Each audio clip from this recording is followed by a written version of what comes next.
Hello students, I am your math teacher. In my previous video, I explained your first chapters, what is long, what is round. In this video, I explain how to solve all the questions. यहाँ पे इस chapter में आपको बताया गया था एक game के बारे में जिसका नाम था गेस इट्स नेम। आप सबको पता है कि इसमें ये जो अंकल मीकू है वो सारे ही बच्चों को बहुत ज़्यादा प्यार करते थे और वो डेली उनके साथ खेलते थे। एक दिन जब वो बच्चों से मिलने आए थे, उनके साथ खेलने आए थे, तो अपने साथ एक बैग भी लेकर आते हैं जिसमें वो डिफरेंट ऑब्जेक्ट रख कर लाते हैं और बच्चों को बताना होता है अपने आँखों को बंद करके ताकि वो कैसा है, टच करके फील करके बताना है कि वो जो ऑब्जेक्ट है वो किस टाइप का है, सर्कल है, रेक्टेंगल है या फिर स्क्वायर है। और बाकी के जो उनके टीम मेंबर हैं उन्हें गेस करना होता है कि ये जो बोल रहा है इस टाइप का कि सर्कल है या फिर राउंड है तो वो क्या हो सकता है। उससे रिलेटेड ही आपके नेक्स्ट पेज में कुछ क्वेश्चंस दिए गए हैं। This is your next page, page number 2. Your first question is pointed at one end, flat at the other but round like a pipe, guess what it is. So your answer is pencil. एक ऐसी चीज़ जो एक and पे pointed हो, दूसरे and पे flat हो और जो उसका बीच का पोर्शन हो वो राउंड शेप का हो, तो वैसी चीज़ को हम पेंसिल कह सकते हैं। Your next question is do you also think so. क्या आपको भी यही लगता है कि वो पेंसिल होगा? तो हाँ, वो पेंसिल होगा क्योंकि पेंसिल जो होता है वो एक एंड पे पॉइंटेड होता है। जब हम उसे शार्प करते हैं तो वो पॉइंटेड बन जाता है। सेकेंड एंड पे वो फ्लैट होता है और जो उसका बीच का पोर्शन होता है वो राउंड होता है। Your next question is now you think of a different answer for uncle Meeku's question. Uncle Meeku का जो क्वेश्चन है pointed at one end flat at other but round like a pipe, guess what it is. इसके लिए आपको एक दूसरा answer भी suggest करना है, तो इसके लिए आप नीब ऑफ द पेन बोल सकते हैं क्योंकि जो पेन का नीब होता है वो भी एक एंड पे पॉइंटेड होता है, दूसरे एंड पे फ्लैट होता है और जो उसका बीच का पोर्शन होता है वो राउंड होता है। Your next question is round all round has no corner, I can roll it in my hand, guess what it is. So your answer is ball. एक ऐसी चीज़ जो चारों ही तरफ से गोल हो, पूरा ही राउंड हो और जिसमें कोई कॉर्नर ना हो और साथ में जिसे हम अपने हाथों में रोल भी करवा सकते हैं, वो क्या हो सकता है? तो जो बॉल होता है या फिर सर्कल टाइप का जो भी चीज़ आता है उसमें कोई कॉर्नर नहीं होता और वो राउंड शेप का भी होता है और इसके अलावा उसे हम रोल भी करवा सकते हैं। तो बॉल के अलावा आप फुटबॉल, बास्केटबॉल या फिर सर्कल, ऑरेंज, ऐसा कुछ भी आप लिख सकते हैं। यहाँ पे जब आप इसे कॉपी में सॉल्व करेंगे तो ये अंकल मीकू और ये जो बच्चा है जो कि टीम ए का मेंबर है, तो इसका फिगर भी आपको ड्रॉ कर लेना है। Here are your all questions with answer. यहाँ पे ये मैं सारे ही क्वेश्चन का, जो आपका फर्स्ट क्वेश्चन है, सेकंड क्वेश्चन है, थर्ड क्वेश्चन और फोर्थ क्वेश्चन था, उसका आंसर मैं लिख दी हूँ। यहाँ पे आपको भी ऐसे ही क्वेश्चन आंसर बना लेना है, लेकिन साथ में आपको अंकल मीकू और उस बच्चे का फिगर भी ड्रॉ करना है। Now this is your page number 4। ये आपका पेज नंबर 4 है। यहाँ पे भी आपको कुछ क्वेश्चंस दिए गए हैं जिसे आपको सॉल्व कर लेना है। Hurry up, be quick. आपको मैं बताई थी हरी अप का मतलब भी होता है जल्दी और बी क्विक का मतलब भी होता है जल्दी। यहाँ पे आपको फास्ट आंसर देना है। यहाँ your first question is what is long, what is round, look around, look around. बताना है कि क्या लॉन्ग होगा, क्या राउंड होगा जब हम अपने आसपास देखेंगे। तो answer is a bat is long, A ball is round, look around, look around. जब हम अपने आसपास देखते हैं तो जो बैट होता है वो हमें लॉन्ग दिखाई देता है और जो बॉल होता है वो राउंड शेप का होता है। Next question is what is long, what is round, look around, look around. So answer is a bottle is long, A cap is round, look around, look around. तो यहाँ पे भी ये दोनों ही क्वेश्चंस आपको बना लेना है और साथ में ये जो बच्चों का फिगर दिया हुआ है इसे भी आपको कॉपी के अंदर नोट कर लेना है। यहाँ पे आप देख रहे हैं कि मैं दोनों ही क्वेश्चंस लिख दी हूँ और साथ में उसका आंसर भी लिख दी हूँ। Now this is page number 5। यहाँ आपकी बुक का पेज नंबर 5 है। What roll what slides. इसमें आपको बताना है कि क्या रोल होता है और क्या स्लाइड होता है। तो यहाँ पे फर्स्ट क्वेश्चन है आपका, लुक एट द पिक्चर। ये जो पिक्चर है इसे आपको देखना है। Some children are rolling and some are sliding in a park. यहाँ पे कुछ बच्चे जो हैं वो रोल कर रहे हैं, कुछ बच्चे जो हैं वो स्लाइड कर रहे हैं। तो आपको बताना है कि क्या कर रहे हैं कौन से बच्चे। तो यहाँ आप देख रहे हैं कि जो फर्स्ट चाइल्ड है वो क्या कर रहा, स्लाइड कर रहा, तो आप लिख देंगे स्लाइडिंग। ये जो सेकंड चाइल्ड है वो भी क्या कर रहा, स्लाइडिंग, तो हम स्लाइडिंग नोट कर लेंगे। ये जो गर्ल है वो भी स्लाइडिंग कर रही है तो हम स्लाइडिंग लिख लेंगे। यहाँ पे ये जो बॉय है ये भी स्लाइडिंग कर रहा तो हम स्लाइडिंग लिख लेंगे। और ये जो बॉय है वो रोलिंग कर रहा तो हम रोलिंग लिख लेंगे। तो इसे आपको अपनी कॉपी में ये पूरा फिगर के साथ नोट करना है और उसके बाद उसका आंसर भी बनाना है। Now this is the page number 6 from your book. यहाँ पे आपको एक क्वेश्चन दिया गया है और साथ में आपको एक प्रोजेक्ट वर्क भी दिया गया है। आपको क्वेश्चन भी करना है और प्रोजेक्ट वर्क भी करना है। Your question is look at things around you. अपने आसपास की चीज़ों को देखना है और यहाँ पे आपको आंसर करना है। फर्स्ट है थिंग्स विच रोल, वैसी चीज़ें जो रोल करती हो।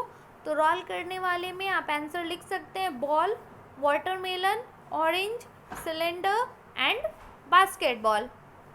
नेक्स्ट है थिंग्स विच स्लाइड, वैसी चीज़ जो स्लाइड होती हो। तो इसमें आप आंसर लिख सकते हैं नोटबुक, टेबल, बॉक्स, बैग और डस्टर। नेक्स्ट है आपका things which both roll and slide, वैसी चीज़ जो रोल भी होती हो और स्लाइड भी होती हो। So answer is water bottle, coin, glass, pipe और पेंसिल। ये वैसी चीज़ें हैं जो रोल भी करती हैं और स्लाइड भी करती हैं। नेक्स्ट आपका प्रोजेक्ट है माई टाइनी ट्री, मेरा छोटा पेड़। तो यहाँ पे ये आपको स्टेप्स दिए गए हैं जिसे मैं पहले भी समझाई हूँ। इसके लिए आपको एक पेपर शीट ले लेना है, उसके बाद उसे इस तरीके से रोल करवाना है और जब वो पूरा रोल हो जाए तो उसे ग्लू या फिर टेप के साथ चिपका लेना है। उसके बाद उसके एक एंड पे आपको इस तरीके से 7 और 8 कट्स लगाना है और उसके बाद उसे ऐसे टर्न करवा लेना है।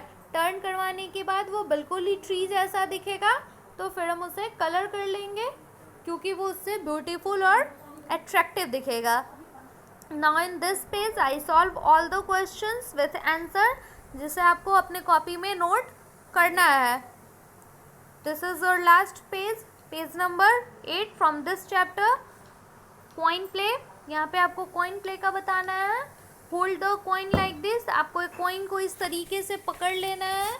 नेक्स्ट क्वेश्चन है आपका make the coin spine, does it look like a ball, क्या एक कॉइन जो है वो स्पाइन करेगा और साथ में क्या वो बॉल की तरह दिखेगा। तो your answer is yes, a coin is spine and it look like a ball. एक कॉइन जो होगा वो स्पाइन करेगा और वो बिल्कुल बॉल जैसा ही दिखेगा। Next question is does a coin roll, does it slide, एक कॉइन जो होता है वो क्या रोल भी करता है और स्लाइड भी करता है। So your answer is yes, a coin rolls it slides also, एक कॉइन जो है वो रोल भी करेगा और साथ में स्लाइड भी करेगा। Next question is can you make a 1 rupee coin stand like this, क्या आप एक 1 रुपी कॉइन को इस तरीके से खड़ा करवा सकते हैं। सो योर आंसर इज यस, हम 1 रुपये कॉइन को ऐसे खड़ा करवा सकते हैं। Next try doing the same using a 2 rupee coin and a 5 rupee coin. ये जो आपका कॉइन प्ले दिया हुआ था पूरा, इसे आपको 2 रुपी कॉइन के साथ भी करना है और 5 रुपी कॉइन के साथ भी करना है। इस पेज पे आप देख रहे हैं कि मैं सारे ही क्वेश्चंस लिख दी हूँ आंसर के साथ और फिगर भी ड्रॉ कर दी हूँ। इस आपको अपनी नोटबुक में भी ऐसे ही फिगर के साथ बनाना है। Here are some worksheet which is related to what is long, what is round and also from patterns. ये आपको कुछ वर्कशीट्स दी हूँ मैं जिसमें आपका what is long what is round से रिलेटेड है और कुछ पैटर्न से रिलेटेड है, जिससे आपको अपने कॉपी में नोट करना है और सॉल्व भी कर लेना है।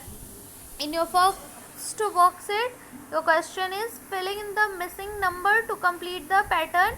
यहाँ पे ये जो मिसिंग नंबर है इसे कंप्लीट करना है, ताकि आपको फिल करना है, ताकि आपका ये जो पैटर्न है वो कंप्लीट हो जाए। इन योर फर्स्ट पैटर्न, आपके फर्स्ट पैटर्न में आप देख रहे हैं कि यहाँ पे 2 का टेबल लिखा हुआ है। 2 1 ज़ा 2, 2 2 ज़ा 4, 2 3 ज़ा 6, तो यहाँ पे हम 6 लिख लेंगे। 2 4 ज़ा 8 एंड 2 5 ज़ा 10। इन नेक्स्ट पैटर्न में आप देख रहे हैं कि यहाँ पे 2 ऐड किया गया है, तो जब हम 3 में 2 ऐड करते हैं तो क्या आता है 5। उसी तरीके से जब हम 5 में 2 ऐड करेंगे तो क्या आएगा 7। सेम अगर हम 7 में 2 ऐड करेंगे तो 9 और 9 में 2 ऐड करेंगे तो 11। इन थर्ड पैटर्न यहाँ पे आप देख रहे हैं कि 3 ऐड किया गया है, तो जब हम 11 में 3 ऐड किए तो आया 14, 14 में 3 ऐड किए तो आया 17, 17 में 3 ऐड किए तो 20, फिर हम 20 में 3 ऐड करेंगे तो 23।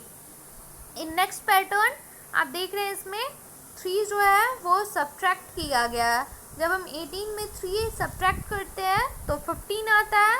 जब हम 15 में 3 सब्ट्रैक्ट करेंगे तो 12 आएगा, और जब हम 12 में 3 सब्ट्रैक्ट करेंगे तो 9 आएगा, और जब हम 9 में से 3 सब्ट्रैक्ट करेंगे तो 6 आएगा। इन लास्ट पैटर्न यहाँ पे आप देख रहे हैं कि इसमें 11 सब्ट्रैक्ट किया गया है।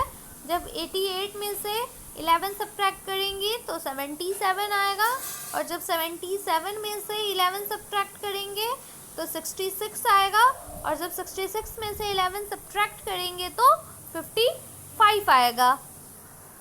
Now this is a worksheet 2।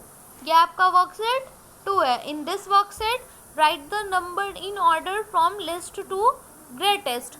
इसमें आपको ये जो नंबर्स दिए गए हैं इन्हें आपको लिस्ट टू ग्रेटेस्ट के ऑर्डर में अरेंज करना है। लिस्ट टू ग्रेटेस्ट का मतलब होता है कि जो छोटा नंबर है उसे हम पहले लिखेंगे और जो हमारा बड़ा नंबर है उसे हम बाद में लिखेंगे। तो फर्स्ट वाले में आप देख रहे हैं कि यहाँ पे जो 4 नंबर्स दिए गए हैं उनमें 4 जो है वो सबसे छोटा है, तो पहले हम 4 लिख लेंगे।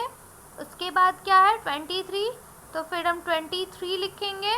फिर उससे बड़ा कौन सा नंबर है 56, तो हम 56 लिखेंगे। और फिर लास्ट में सबसे बड़ा 98 है, तो हम 98 लिखेंगे। इन नेक्स्ट सीक्वेंस, दूसरे सीक्वेंस में हम देख रहे हैं कि जो सबसे छोटा नंबर है वो 6 है, तो पहले हम 6 लिख लेंगे। उसके बाद 27 है तो हम 27 लिखेंगे। नेक्स्ट 45 है तो हम 45 लिखेंगे, और लास्ट हमारा क्या है 90 है तो हम 90 लिखेंगे। इन थर्ड सीक्वेंस, थर्ड में आप देख रहे हैं कि सबसे छोटा नंबर जो है वो क्या है 4 है, तो पहले हम 4 लिखेंगे। फिर 29 है तो हम 29 लिखेंगे। फिर 45 है तो 45 लिखेंगे, और सबसे बड़ा नंबर 73 है तो हम लास्ट में 73 लिखेंगे। इन दिस सीक्वेंस, इस सीक्वेंस में सबसे छोटा नंबर 53 है, तो हम पहले 53 लिखेंगे। उससे बड़ा 62 है तो हम 62 लिखेंगे। फिर 89 है तो 89 लिखेंगे, और लास्ट में सबसे बड़ा नंबर 97 है तो हम 97 लिखेंगे। इन दिस सीक्वेंस, इनमें से सबसे छोटा 19 है, तो पहले हम 19 लिखेंगे। फिर 28 है तो हम 28 लिखेंगे। फिर 76 है तो हम 76 लिखेंगे, और लास्ट में हमारा सबसे बड़ा नंबर 99 है तो हम 99 लिखेंगे।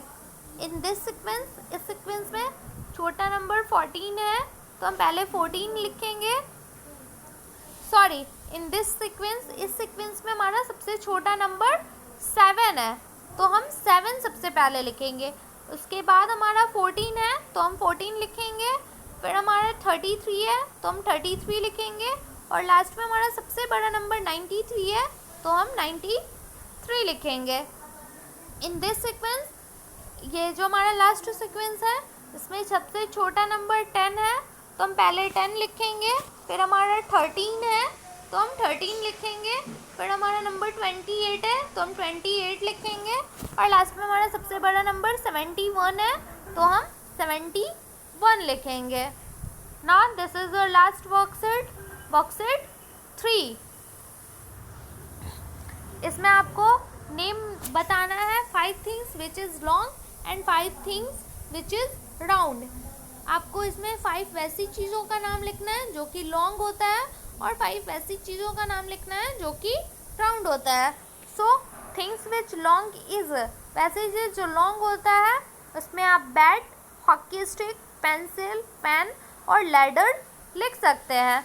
इसके अलावा अगर आपको कुछ और भी आ रहा हो कि हाँ ये चीज़ भी लॉन्ग होता है तो आप वो भी आंसर में लिख सकते हैं। नेक्स्ट है थिंग्स विच राउंड, वैसी चीज़ जो कि राउंड हो। तो राउंड होने के लिए बॉल, ऑरेंज, कॉइन, व्हील और फुटबॉल, ये सारी चीज़ कैसी होती है? राउंड होती है। अगर राउंड में आपको लगे कि हाँ कुछ और भी चीज़ है जैसे कि कॉइन वगैरह हो गया, या फिर कैरम कॉइन हो गया, स्ट्राइकर हो गया, फुटबॉल हो गया, बास्केटबॉल हो गया, तो आप आंसर में ये सारा कुछ भी लिख सकते हैं। I hope you all understand. Thank you.